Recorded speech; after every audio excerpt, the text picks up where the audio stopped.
और यूक्रेन संकट पर आज G7 देशों की बैठक हो रही है। G7 देश वर्चुअली बैठक करेंगे। दोपहर 12 बजे ये बैठक शुरू होने वाली है और इसमें चिंता जाहिर की जाएगी G7 देशों की बैठक के जरिए। लेकिन समाधान तो किसी के पास है नहीं, वो सिर्फ और सिर्फ पुतिन और ज़ेलेंस्की के पास है।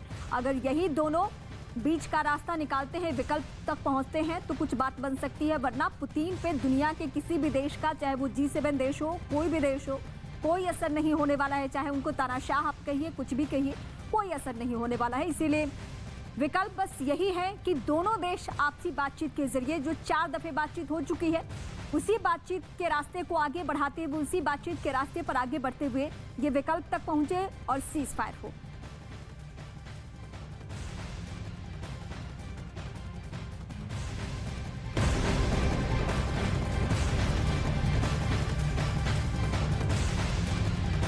लाइव का तेल डिपो उड़ाया गया है। ये कुछ देर पहले की खबर है, जहां रूस ने गोलीबारी से तेल डिपो पूरी तरीके से उड़ा दिया, आग की लपटों में घिरा ये पूरा तेल डिपो। और कुछ देर के लिए अफरा तफरी का माहौल हो गया था, क्योंकि सिर्फ तेल डिपो तक इसका असर नहीं हुआ, बल्कि इसका असर कई सौ मीटर तक हुआ।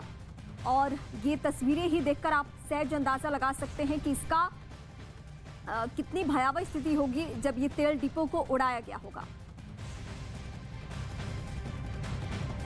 तो दोनों तस्वीरें इस वक्त हम आपको दिखा रहे हैं और ये मिकोलाइव है। मिकोलाइव यूक्रेन का वो इलाका जहां एक तेल डिपो, और तेल डिपो हो, बिजली का पावर सेंटर हो या फिर टीवी टावर हो, सबको एक एक करके टारगेट किया जा रहा है।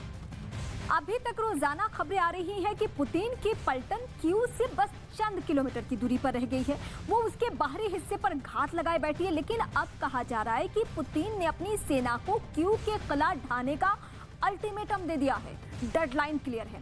यही वजह है कि रूस की सेना पुतिन के गुस्से को झेलने नहीं चाहती, इसीलिए वो एक ही स्ट्रैटेजी के भरोसे नहीं है। उसका प्लान ऐसा है कि कीव को अब सिर उठाने का मौका ही ना दिया जाए, इतना वक्त ही ना रहे। इसी वजह से उसने कीव का यूक्रेन के बाकी हिस्सों से संपर्क काटने के लिए एड़ी चोटी का जोर लगा दिया है। जंग में किसी राजधानी का बाकी देश से अलग थलग पड़ना पूरे देश के लिए घातक साबित होता है, और पुतिन ने कीव को उसी कमजोर कड़ी पर वार करना, करारा वार करने की रणनीति बनाई है। इस युद्ध में अमेरिका और उसके साथ ही नेटो देशों की मदद ने ही यूक्रेन को अब तक रूस के सामने टिकाया हुआ है, और यूक्रेन में यूरोप से मदद आ रही है, क्योंकि पश्चिम में बसे जितोमर शहर से ये रूट बन रहा है। यूक्रेन में बाहर से आ रही सबसे ज्यादा मदद उसके पड़ोसी देश, उसका रूट मैप हम आपको बताते हैं, पोलैंड के रास्ते ही पहुंच रही है। और जितोमर शहर कीव और पोलैंड के बीच एक अहम कड़ी है, जो कि रूट बेहद अहम है। इसी के जरिए हथियार आ रहे हैं। वो यूक्रेन की जंग में लॉजिस्टिक्स और शरणार्थियों के लिए बनाए गए हैं, कॉरिडोर का अहम हिस्सा है। इसीलिए रूस की सेना ने जितोमर पर बम और मिसाइलें बरसा दिए हैं, उसकी कमर तोड़कर रख दी। और जिस दिन जितोमर गिरा, कीव का किला पूरी तरीके से ढह जाएगा। मतलब ना रहेगा ना रहेगा बांस और ना ही बचेगी बांसुरी।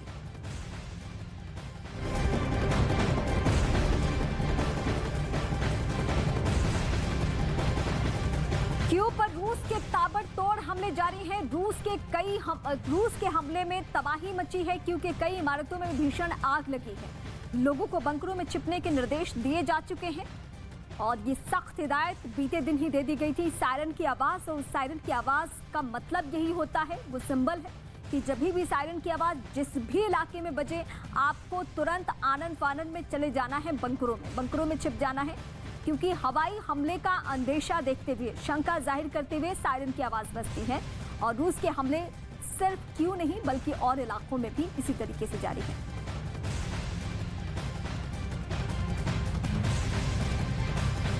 आम लोगों पर ही ये युद्ध कहर बनकर नहीं टूट रहा, बल्कि जो कवर करने गए हैं उन पत्रकारों के लिए भी भारी पड़ रहा है। और रूसी हमले में अभी तक जो दावा किया जा रहा है कि कई पत्रकारों की जान चली गई है, जिसमें हालिया जो घटनाक्रम है उसके बारे में हम आपको बताते हैं। 2 पत्रकारों की मौत हो चुकी है। फॉक्स न्यूज की टीम की मौत हुई है, उनकी गाड़ी पर हमले की खबर है, जिसमें कैमरा पर्सन की जान चली गई है। और बाकायदा फॉक्स न्यूज की तरफ से ट्वीट किया गया, ट्वीट के जरिए ही ये दुनिया तक जानकारी पहुंची कि ये जो पत्रकार हैं, ये जो वीडियो जर्नलिस्ट हैं, उनकी जान इस युद्ध में जा चुकी है। 2 दिन पहले अमेरिकी पत्रकार की भी जान गई थी।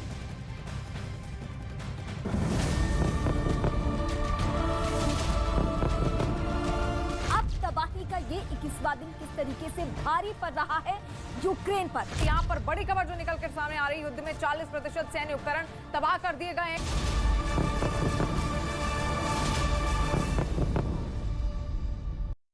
की फौज ने मारियोपोल शहर में रूस के कई टैंकों को तबाह कर दिया, जिसका वीडियो यूक्रेन सरकार की तरफ से जारी किया गया, जिसमें साफ दिखा कि रॉकेट लॉन्चर के जरिए पहले मारियोपोल के एक इलाके में खड़े रूस के कुछ टैंकों को निशाना बनाया गया और फिर मिसाइलों की बरसात की गई। यूक्रेन के इस हमले में रूस के कई टैंकों के परखचे उड़ गए। हमले के दौरान एक टैंक से तो उसके पुर्जे इस तरह गिरते चले गए जैसे कोई खिलौना हो। रूसी फौज के टैंकों को तबाह करने के बाद की कुछ सैटेलाइट तस्वीरें भी सामने आईं, जिनमें जिस जगह पर रूस के टैंकों को नेस्तनाबूद कर दिया गया वहां से धुआं उठता नजर आया। साथ ही आसमान से ली गई इन तस्वीरों में कुछ जगहों पर आग भी लगी दिखी। उधर यूक्रेन की सेना ने रूस पर जवाबी कार्रवाई से जुड़ा एक वीडियो जारी किया, जिसके जरिए यह दावा किया गया कि यूक्रेन रात के अंधेरे में भी रूसी हमलों का मुंह तोड़ जवाब दे रहा है। और सामने आए इस वीडियो में यूक्रेन की तोपें आसमान में गोले दागती नजर आई। यूक्रेन ने मिसाइल बरसाते रूस के लड़ाकू विमानों को निशाना बनाया और आसमान में इतने गोले दागे जिनकी गिनती कर पाना मुश्किल हो गया। इस जवाबी कार्रवाई से वो पूरा इलाका न केवल गूंज उठा, बल्कि धमाकों की रोशनी ने रात के अंधेरे को भी थोड़ी देर के लिए खत्म कर दिया। हालांकि ये पता नहीं चल पाया कि ये वीडियो किस इलाके का है। इस बीच यूक्रेन की सेना ने मारियोपोल इलाके में रूस के एक और मेजर जनरल को मारने का दावा किया। यूक्रेन के मुताबिक अब तक रूस के 3 बड़े अफसरों की जंग के मैदान में जान चली गई, जिसे रूस के लिए एक बड़ा झटका माना जा रहा है। यूक्रेन की सेना ने मारियोपोल में जंग के बीच मारे गए रूसी मेजर जनरल की तस्वीर सोशल मीडिया पर शेयर की, जिसमें जमीन पर बिखरी बर्फ के बीच उनका शव पड़ा दिखा। इसके बाद यूक्रेन के जवानों ने वहां तबाह हो चुके रूसी सेना के टैंकों की छानबीन की। उन्होंने एक एक कर दुश्मनों के हथियार और गाड़ियों की बारीकी से तलाशी ली। फिर अपने दुश्मनों के खात्मे के बाद यूक्रेन के कुछ जवान खुशी मनाते भी दिखे। इससे पहले भी यूक्रेन ने रूसी सेना के मेजर जनरल विताली गेरेस्मा और आंद्रेई सुकोवेत्सी के जंग में मारे जाने का दावा किया था। उधर यूक्रेन की सेना ने जंग में रूस की आर्मी के कुछ जवानों को बंदी बनाने का दावा किया।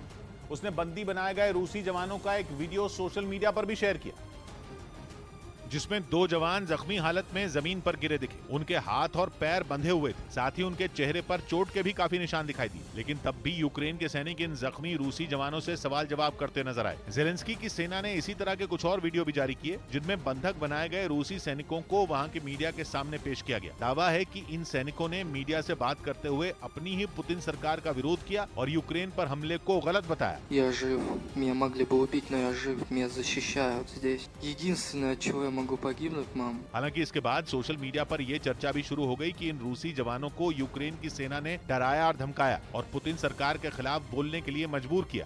वहीं पुतिन की चेतावनी के बावजूद अमेरिका ने यूक्रेन को मदद देने का भरोसा दिया। 2 दिन पहले रूस ने कहा था कि अगर अमेरिका ने यूक्रेन को हथियार देने बंद नहीं किए तो उसे बुरे परिणाम भुगतने होंगे। मगर पुतिन की इस धमकी का अमेरिका पर कोई असर नहीं हुआ और अमेरिकी राष्ट्रपति जो बाइडेन ने यूक्रेन को मदद देने का अपना वादा दोहरा दिया। अमेरिका ने साफ किया कि वो रूसी सेना का सामना करने के लिए यूक्रेन को नए हथियार देगा। इतना ही नहीं, जंग में घायल सैनिकों के लिए व्हाइट हाउस पैसे भी भेजेगा। इन पैसों से सिपाहियों के लिए दवा और खाने का इंतजाम किया जाएगा। साथ ही अमेरिका ने यूक्रेन से पलायन करने वाले लोगों के लिए भी अपने दरवाजे खोलने का ऐलान किया। इन सबके बीच अमेरिका ने यूएन और कई एनजीओ के जरिए भी यूक्रेन की मदद करने की बात कही। इस बीच रूस से जंग लड़ रही यूक्रेन सरकार ने क्रिप्टो करेंसी के जरिए मदद लेने का ऐलान किया और चंदा लेने के लिए एक वेबसाइट लॉन्च कर दी, जहां 10 क्रिप्टो करेंसी के जरिए लोग यूक्रेन को आर्थिक मदद दे सकेंगे। इन क्रिप्टो करेंसी में बिटकॉइन भी शामिल है। यूक्रेन सरकार का कहना है कि इन क्रिप्टो करेंसी से उसकी सेना और घायलों की मदद की जा सकेगी। क्रिप्टो करेंसी के जरिए $200 मिलियन यानी भारतीय रुपयों के हिसाब से करीब 1500 करोड़ की रकम जुटाने का लक्ष्य रखा गया है। रूसी हमलों की सबसे ज्यादा मार झेलने वाले खार्किव से तबाही की तस्वीरें सामने आ रही। वहां मिसाइल हमलों की वजह से पूरे शहर की सूरत बदल गई, जिसका सबसे ज्यादा असर वहां की बिल्डिंगों पर दिखा, जिनमें कुछ तो ताश के पत्तों की तरह जमींदोज हो गई, तो वहीं कुछ जगहों पर बर्बादी की आग सुलगती रही, जिसे बुझाने के लिए राहत और बचाव दल के लोग पूरा जोर लगाते दिखे। Інформація про під завалами. Ми вже одного 200-го відкопали і одного. आसमान से बरसी मिसाइलों ने लोगों से उनके घर तक छीन लिए। कई इमारतों के इन हमलों में परखचे उड़ गए, तो वहीं सड़कों का हाल तो और भी बुरा था, जिसकी वजह से खार्किव में चारों तरफ सिर्फ और सिर्फ तबाही नजर आई। वहीं रूस में यूक्रेन के खिलाफ जारी जंग के विरोध में हो रहे प्रदर्शन थमने का नाम नहीं ले रहे। वहां के अलग अलग शहरों में लोग पिछले कई दिन से राष्ट्रपति पुतिन के फैसले पर अपनी नाराजगी जता रहे हैं। और इसी मुद्दे पर रूस की राजधानी मॉस्को में एक बार फिर लोग सड़कों पर उतर आए, जिन्हें हटाने के लिए पुलिस वाले उन पर सख्ती बरतते दिखाई दिए। इसके लिए पुलिस ने पहले से ही कई जगहों पर अपनी गाड़ियां तैनात कर रखी थी, ताकि प्रदर्शन करने वाले लोगों को पकड़कर उन गाड़ियों में बैठाया जा सके। इसके साथ ही पुलिस वाले सार्वजनिक जगहों पर लोगों से प्रदर्शन खत्म करने की अपील करते नजर आए, जिसके लिए उन्होंने लाउडस्पीकर का सहारा लिया। लेकिन इसके बाद भी कुछ लोग डटे रहे, जिन्हें जबरदस्ती उठाकर पुलिस की गाड़ी में बैठा दिया गया। इसी तरह निजनी नोवगोरोद शहर में भी कई प्रदर्शनकारी हिरासत में लिए गए। उधर रूस की राजधानी मॉस्को में एक न्यूज चैनल के लाइव शो में उसी चैनल के एडिटर अचानक घुस गई और उन्होंने सबके सामने युद्ध रोकने की मांग कर दी। वो रूस के राष्ट्रपति व्लादिमीर पुतिन के इस फैसले के खिलाफ हैं और इसी का विरोध जताने के लिए मरीना ओवसीनिकोवा नाम की इस रूसी पत्रकार ने यह कदम उठाया। और वो जिस चैनल में काम करती हैं उसी के लाइव शो में पुतिन के विरोध में खड़ी हो गई। जो वीडियो सामने आया उसमें मरीना ओवसीनिकोवा हाथों में पोस्टर लेकर स्टूडियो में घुसती चली गई। तब वहां एक दूसरी एंकर खबरें पढ़ रही थी। मरीना ने आरोप लगाया कि वो चैनल पुतिन का समर्थन करता है और उन्होंने पोस्टर के जरिए लोगों से यह अपील की कि इस चैनल पर कोई विश्वास न करे।